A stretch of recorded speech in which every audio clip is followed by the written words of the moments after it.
விடாமுயற்சி டீசர் வந்துட்டு கடைசியா ரிலீஸ் ஆயிடுச்சு. ஸோ வலிமை படம் ரிலீஸ் ஆனப்ப வந்துட்டு அந்த டைம்ல வந்துட்டு ஒரு பயங்கர இதா போயிட்டு வலிமை அப்டேட் வலிமை அப்டேட்னு சொல்லி போயிட்டு இருந்திருக்கு.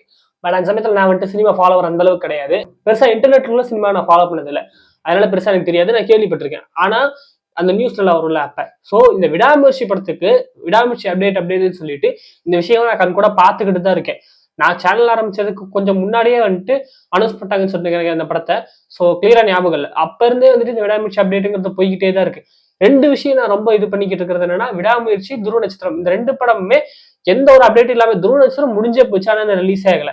அந்த படத்து மேல எனக்கு ஒரு கவலை இருக்கு. இந்த படத்து மேல எனக்கு ஒரு கவலை இருக்கு. எல்லா கண்டென்ட்டும் பண்ணும் போதெல்லாம் தோணிக்கிட்டே இருக்கும். எல்லா சீரியல் அப்டேட்ஸ் பண்ணும் போதுமே இந்த படத்தை பத்தி விடாமுயற்சியோ இல்ல துருவ நட்சத்திரம் இந்த ரெண்டு படத்தை பத்தி தான் ஒரு அப்டேட் இருக்கு. அதை தேடிக்கிட்டே இருப்பேன். ஏன்னா எனக்கு வந்துட்டு இந்த ரெண்டு படங்கள் மேலதான் ஒரு பெரிய இது இருக்கு. சோ என்னடா இது எடுத்து மிச்ச படத்தை வந்துட்டு ரிலீஸ் பண்ணாம இருக்காங்களேன்னு சொல்லி துருவ நட்சத்திரம் மேலேயும் என்னடா எடுத்துட்டு இருக்கிற படத்துக்கு அப்டேட் எதுவுமே இல்லையா அப்படின்னு சொல்லிட்டு இந்த படத்து மேலேயும் ஒரு கவலை இருந்துகிட்டே இருக்கும். ஏன்னா ரொம்ப லாஸ்டிங்கா வந்துட்டு லாங் லாஸ்டிங்கா வந்துட்டு லேட் ஆகிட்டே இருக்கும்போது அந்த ஒரு கவலை இருந்துட்டே இருந்துச்சு இந்த படத்து மேல. இப்போதைக்கு கடைசியா டீசர் வந்துட்டு நீங்க ரிலீஸ் ஆயிருக்கு. மதியமே அனௌன்ஸ் பண்ணாங்க ட்விட்டர்ல. நான் ட்விட்டர்ல இல்லைங்க. ஏன் சொல்லிட்டு பாத்தீங்கன்னா நிறைய சண்டைகள் அங்க நடக்குது. அந்த சண்டைகள் வந்துட்டு இன்ஸ்டாகிராம்ல வந்துட்டு மீம் கிரியேட்டர்ஸ் போடுவாங்க. அதை பார்க்கும்போது ரொம்ப பயமா இருக்கும். அதனால நான் ட்விட்டர் பக்கமே போகல. நான் ஒரு அக்கௌண்ட் வச்சிருந்தேன். அது ஜஸ்ட் வந்துட்டு அப்டேட்ஸ் கொடுக்கறதுக்காக வச்சிருந்தேன். சேனல்ல ஓப்பன் பண்ணும்போது ஓப்பன் பண்ணது. கொஞ்ச நாளே வந்துட்டு அது எனக்கு பெருசா விருப்பமே இல்லை. ட்விட்டர் வந்துட்டு கொஞ்சம் போரிங்கா தான் இருந்துச்சு. ஸோ நான் போய் கண்டென்ட் பேஸ் பண்ணி பார்த்தேன் அப்படின்னா சில இடங்கள் வந்துட்டு கொஞ்சம் கான்ட்ரவர்சியுமே இருந்துச்சு. அதனால தான் ஸ்கிப் பண்ணிட்டேன். ட்விட்டர் வந்துட்டு டெலிட் பண்ணிட்டேன். ஸோ இப்போதைக்கு வந்துட்டு ட்ரெய்லர் ரிலீஸ் ஆயிடுச்சு. சாரி டீசர் வந்துட்டு ரிலீஸ் ஆயிடுச்சு. So analyst தொடங்கிடுவோம்.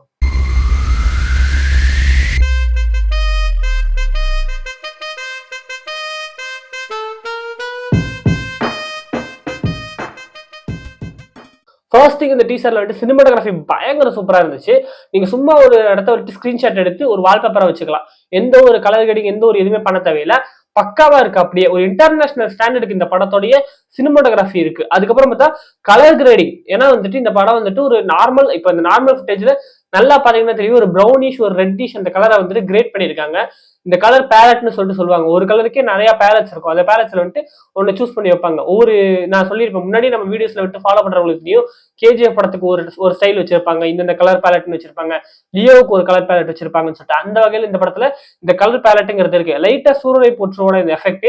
ஆனா ரொம்ப கிடையாது. அதுல வந்துட்டு ரொம்ப மஞ்சளா இருக்கும். அதுல வந்துட்டு அந்த மஞ்சள் கிடையாது. ஒரு மாதிரி ப்ரௌனிஷா இருக்கு. அது ரொம்ப சூப்பரா இருந்துச்சு. அந்த வெயில வந்துட்டு முடிஞ்ச அளவுக்கு நல்லாவே காமிச்சிருக்காங்க. அந்த வெயில் அடிக்கிறது அது வந்துட்டு பயங்கர சூப்பரா இருந்துச்சு. ஃப்ரேமிங்காவும் சரி ஷார்ட்டாவும் சரி ஒவ்வொரு விஷயமே செம்ம சூப்பரா இருந்துச்சு. ஒரு சில இடங்கள்ல எஸ்எஃப்எக்ஸ் கொஞ்சம் லோவா இருந்த மாதிரி இருந்துச்சு. அது ஒரு குறையா இருந்துச்சு இந்த டீசர்ல. மற்றபடி வந்துட்டு டீசர் பயங்கரமா இருந்துச்சு. அண்ட் ப்ரொடக்ஷன் வேல்யூவா ரொம்ப பயங்கரமா இருக்கு. இப்ப நீங்க லைக்காவையும் எடுத்துக்கலாம், ஏகேவையும் எடுத்துக்கலாம். லைக்காவுடைய ப்ரீவியஸ் ஃபிலிம்ஸ் வந்துட்டு இந்தியன் 2 அண்ட் வேட்டையன் இந்த ரெண்டு படத்துலயுமே ப்ரொடக்ஷன் வேல்யூ வந்துட்டு கொஞ்சம் மோசமா தான் இருக்கும். இந்தியன் 2ல வந்துட்டு என்னதான் ப்ரொடக்ஷன் வேல்யூ ஓரளவுக்கு நல்லா இருந்தாலும் சில இடங்கள் ரொம்பவே மோசமா இருக்கும். முக்கியமா அந்த வீடு இந்த பெரிய செட்டை காட்டுவாங்களே இந்த தங்கத்துல வீடு அதெல்லாம் ரொம்ப ஒரு மாதிரி ரொம்ப ஓவர் டூ பண்ண மாதிரி இருக்கும் சில இடங்கள். அந்த ப்ரொடக்ஷன் வேல்யூவும் சரி சினிமாட்டோகிராஃபிலுமே ரொம்ப ஓவர் டூ பண்ண மாதிரி இருக்கும். வேட்டைன்னு பார்க்கும்போது வந்துட்டு நல்ல படம் நல்ல கதை நல்ல பெரிய ஆக்டர் உள்ள படமா இருந்தாலும் கூட அது பார்க்கும்போது கொஞ்சம் ஒரு மாதிரி ஒரு லோ பட்ஜெட்ல எடுத்த மாதிரி சில இடங்கள் ப்ரொடக்ஷன் வேல்யூவா தெரியும். நல்லாவே தெரியும். பட் இந்த படம் பயங்கர சூப்பரா இருக்கு ப்ரொடக்ஷன் வேல்யூல. அந்த ஏகே சைட்ல பாத்தீங்கன்னா அவரோட ப்ரீவியஸ் ரெண்டு படம் வலிமையின் துணிவுல ப்ரொடக்ஷன் வேல்யூ பயங்கரமா அடி வாங்கியிருக்கும். துணிவுல ஓரளவுக்கு பெட்டரா இருந்தாலும் கூட துணிவுல சில இடங்கள் இந்த பேங்க் சீக்வன்ஸ்ல சில இடங்கள் வந்துட்டு பேங்க் வெளியே சில ரோடு இதெல்லாம் அந்த அளவுக்கு ஒரு பக்காவா பண்ணியிருக்க மாட்டாங்க.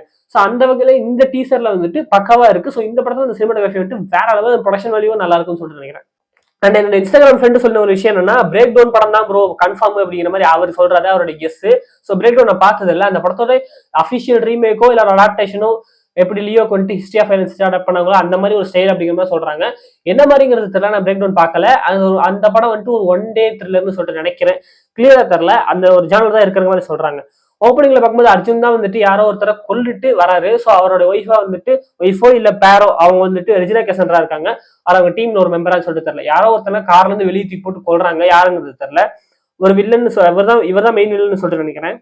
அந்த டிக்கில வந்துட்டு ஓபன் பண்ணிட்டு நம்ம ஏகே வந்துட்டு ஏதோ ஒன்று எடுத்து வச்சிட்டு இருக்காரு. ஸோ ஒரு ட்ரிப் வந்துட்டு கிளம்புறாரு. அந்த ட்ரிப் கிளம்புறதுல அந்த இடத்துல நடக்கிற விஷயங்கள் தான் அடுத்தடுத்து வந்துட்டு பயங்கரமா இருக்க போதுன்னு சொல்லி நினைக்கிறேன்.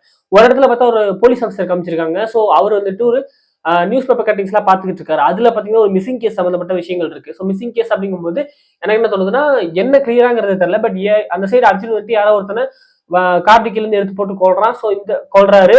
ஸோ இந்த பக்கம் பார்க்கும்போது நியூஸ் பேப்பர் கட்டிங்ஸ்ல தொலைஞ்சு போன கேஸ் பற்றி இருக்கும்போது ரெண்டுத்துக்கு ஏதோ ஒரு சிங்க் இருக்குமோ அப்படின்னு சொல்லிட்டு தோணுது. கிளியரா தெரியல. ஸோ ஏகே வந்துட்டு ஏதோ ஒன்று தொலைச்சிட்டு தேடுற மாதிரி தான் கிளியரா காட்டுறாங்க. ஸோ நிறைய இடங்கள் அந்த மாதிரி தான் இருக்கு. ஸோ ஏதோ ஒன்று தொலைச்சிட்டாரு, யாரோ தொலைச்சிட்டாரு, இல்ல எதையோ தொலைச்சிட்டாரு. ஸோ அவர் வந்துட்டு தேடிட்டு இருக்க மாதிரி தெரியுது. மேபி அது த்ரிஷாவா இருக்கலாம். ஏன் அப்படி சொல்றேன்னு பாத்தீங்கன்னா, ஒரு இடத்துல வந்துட்டு த்ரிஷா அவங்களும் வந்துட்டு உட்காந்து டேட் பண்ற மாதிரி தெரியுது. டேட்டிங்கோ இல்ல அவங்க வெளியே அவுட்டிங் வந்திருக்காங்களோ என்னமோ. ஸோ இந்த சீக்வன்ஸ் வந்துட்டு பார்க்கும்போது இதுல ஒரு லுக் ரிலீஸ் பண்ணிருந்தாங்க முன்னாடி. அதுல பார்க்கும்போது ஏகேவோட லுக் பாத்தீங்கன்னா கொஞ்சம் ஓரளவுக்கு கம்மியான முடிவு, ஓரளவுக்கு வந்துட்டு டை அடிச்சு அந்த கலர்ல தான் இருக்கும், பிளாக் கலர்ல தான் இருக்கும். பட் இந்த டீசர்ல நீங்க பார்க்கும்போது அந்த ஒன் டேல பார்க்கும்போது ஃபுல் ஒயிட்ல தான் இருக்கு அவருடைய ஹேர், பியர்ட் எல்லாமே. அப்படி பார்க்கும்போது இந்த இடம் அவங்க டேட் பண்ற மாதிரி சிரிச்சு பேசிட்டு இருக்கிற இந்த இடம் மேபி பிளாஷ்பேக்கா இருக்கலாம், அப்படி இல்லைன்னா இன்ட்ரோவா இருக்கலாம். அங்கிருந்து அந்த ஒன் டே, அந்த ஒரு நாள் தான் இந்த படம் நடக்குது, அந்த ஒரு நாளுக்கு கொஞ்சம் கேப் இருக்குன்னு சொல்லி நினைக்கிறேன். நடுவில் உங்களுக்கு பிரேக்கப் ஆயிருக்குமோ அப்படின்னு சொல்லிட்டு தோணுது. ஏன்னா ஒரு இடத்துல பாத்தீங்கன்னா ஏகே வந்து அழுகிற மாதிரி தெரியுது, கேஃபே மாதிரி தெரியுது. அந்த இடத்துல அந்த கதவை விட்டு சாப்பிட உடனே அந்த கதவோட ரிஃப்ளெக்ஷன்ல த்ரிஷா வந்துட்டு யாருக்கோ ஃபோன் பண்ணிட்டு இருக்காங்க உங்களை பிக்கப் பண்றதுக்காக. ஸோ அதை பார்க்கும்போது மேபி பிரேக்கப் ஆயிருக்கலாம். அந்த இடத்துல ஷார்ட் ரொம்ப சூப்பரா இருந்துச்சு. அந்த கதவு வந்து மூடி அங்கிருந்து த்ரிஷா வந்துட்டு ரிவீல் ஆகுறது செம்ம சூப்பரா பண்ணியிருந்தாங்க. அது வேற லெவல்ல இருந்துச்சு. எல்லாரும் எல்லாமும் கைவிடும் போது உன்னை நம்புகிற அந்த ஃப்ரேஸ்ல அந்த படத்துல வந்து மெயின் ஃபோக்கஸா சொல்லியிருக்காங்க. இதை எடுத்து அப்படியே ஒரு ஸ்டோரி வச்சா வேண்டியதான் இன்ஸ்டால ஃபாலோ பண்ணிக்கிங்க. ஸோ என்ன பண்ணாலும் உன்னை நம்பு அப்படிங்கிறது தான். ஸோ இந்த படத்துல வந்து தெளிவா தெரியுது ஏகே வந்துட்டு எல்லாத்தையும் எழுந்து தனியா இருந்தாலும் அவரை நம்பி அந்த விடாமுயற்சி அப்படிங்கிற அந்த ஒரு இதுல தான் வர மாதிரி தெரியுது. ஆக்சுவலா இந்த டைட்டிலே வந்துட்டு வரும்போதே இந்த அந்த விடாமுயற்சி அனௌன்ஸ் பண்ணும்போதே நிறைய கான்ட்ரவர்சிஸ் இருந்துச்சு. டீசருக்கு இந்த டைட்டிலுக்கு வந்துட்டு இதெல்லாம் சொல்லிட்டு இருந்தாங்க. பட் எனக்கு இந்த டைட்டில் ரொம்ப பிடிச்சிருந்துச்சு. கதைக்கு ஏற்ற மாதிரி வைக்கிறவங்க போது தப்பு கிடையாது அப்படின்னு சொல்லிட்டு தோணுச்சு. அண்ட் விடாமுயற்சி அப்படிங்கிற அந்த டைட்டில் வந்துட்டு நிறைய கதைகளுக்கு நீங்க பொருத்தி கூட பார்க்கலாம். இப்ப மாநாடு படத்தை எடுத்துக்கங்க, அது வந்து டைம் லுக் எத்தனை தடவை வந்துட்டு செத்தாலும் திரும்பி வரான். ஸோ அதுக்கு நம்ம விடாமுயற்சி டைட்டில் வச்சோம்னா பக்காவா பொருந்தும். இந்த மாதிரி சில விஷயங்கள் கூட எனக்கு தோணுச்சு. ஒருவேளை இந்த டைம் லுக் இருக்கும்னு சொல்லிட்டு அந்த சமயத்துல இந்த ஒன் டே த்ரில்லர் அப்படிங்கும் போது எத்தனை வாட்டி தோத்தாலும் திரும்பி வர வேண்டாம் அப்படிங்கிற அந்த ஒரு ஃப்ரேஸ்ல வந்து சூப்பரா ஃபிட் பண்ணியிருக்காங்க. இந்த டயலாக்மே சூப்பரா இருந்துச்சு. அண்ட் படத்தோடைய இந்த டைட்டில் வந்துட்டு விடாமுயற்சி திருவினையாக்கும்னு சொல்லிட்டு டைட்டில் கீழே வந்துட்டு போட்டிருக்காங்க. ஸோ முழுசா விடாமுயற்சி திருவினையாக்கும் அப்படின்னு சொல்லிட்டு சொல்லலாம். பட் மேபி அந்த டேக்லைன்ல தான் திருவினையாக்கும் அப்படிங்கிறது யூஸ் பண்ணுவாங்க சொல்லுங்க. ப்ரொமோஷன்ஸ்ல விடாமுயற்சி அப்படின்னு தான் மென்ஷன் பண்ணுவாங்க சொல்லிட்டு நினைக்கிறேன். அண்ட் ஆரவ் இந்த படத்துல இருக்காரு. அவர் வந்துட்டு சப் வில்லன்னு சொல்லிட்டு நினைக்கிறேன். அவரோட கண்ணை வந்துட்டு ஏகே முன்னாடி பாயிண்ட் பண்ணி நிக்கிற மாதிரி தெரியுது. மேபி அவர் சப் வில்லனா இருக்கலாம். ஸோ என்னங்கிறது கிளியரா தெரியல. பொங்கல் 2025 ரிலீஸ் ஆகுது. ஸோ அது கன்ஃபார்ம் ஆயிடுச்சு, இப்பவே அனௌன்ஸ் பண்ணிட்டாங்க. அண்ட் ஆக்சுவலா முன்னாடி நியூஸ் வந்தது என்ன, ஜிபிஓ குட் பேட் அக்லி படத்தோடைய டீமும் அந்த ப்ரொடக்ஷனர்ஸும் இந்த ப்ரொடக்ஷனர்ஸும் பேசி ஒரு முடிவுக்கு வந்து விடாமுயற்சி ஃபர்ஸ்ட் ரிலீஸ் பண்ணி பிளான் பண்ண போறாங்கன்னு சொல்லியிருந்தாங்க. அந்த வகையில ப்ரொடியூசர்ஸ் பேசிட்டாங்கன்னு சொல்லிட்டு நினைக்கிறேன். லைக்காவும் மைத்ரி மூவி மேக்கர்ஸும் பேசி தான் இப்போதைக்கு விடாமுயற்சி பொங்கலுக்கு ரிலீஸ் ஆகுது. ஸோ குட் பேட் அக்லி வந்துட்டு மேபி சம்மருக்கு ரிலீஸ் ஆகலாம். அண்ட் முக்கியமா வந்துட்டு இந்த படம் ஒரு ரோட் ஃபிலிம் அண்ட் த்ரில்லர்.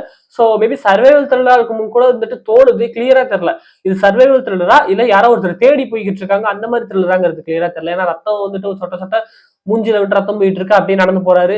அந்த இடத்துல பார்த்தா யாரோ ஒருத்தர் கன்னை பாயிண்ட் பண்ணிட்டு இருக்காங்க, அங்க இருந்து ஓடி போறாரு. நடு ரோட்ல வந்துட்டு அந்த பேக் சீக்வன்ஸ், அந்த ஒரு பஸ்லுக்கு ரிலீஸ் பண்ணியிருந்தாங்களோ அந்த பேக்கோட நிக்கிறாரு. அந்த கார்ல வந்துட்டு சேசிங் இருக்கு.